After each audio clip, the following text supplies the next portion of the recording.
I am the Tofu Golem. Please enjoy the video. You'll start by locating the boarding pass option.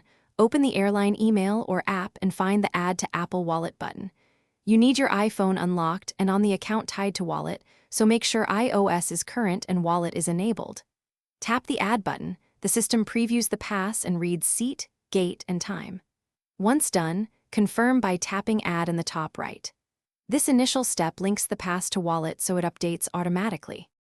Once the pass is in preview, carefully review the flight number, date, seat, and boarding time because Wallet will use these to surface alerts. Make sure notifications are allowed so you receive gate and boarding updates. Go to Settings if needed.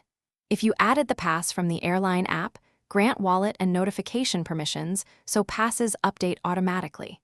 If you see mobile boarding enabled, link your frequent flyer number now. These checks prevent missed changes and keep your pass current en route. To use the pass, open Wallet or double-click the side button from the lock screen when at the gate. The barcode or QR code will present automatically near boarding time. If the pass isn't showing, go back to the email or app and tap Add again or re-download the pass. Sometimes the airline pushes a new version. If updates or notifications stop, toggle airplane mode briefly, reconnect Wi-Fi or cellular, or sign out and back into your Apple ID to force a refresh. That usually resolves sync issues. Thanks for watching. Consider subscribing if we helped you today.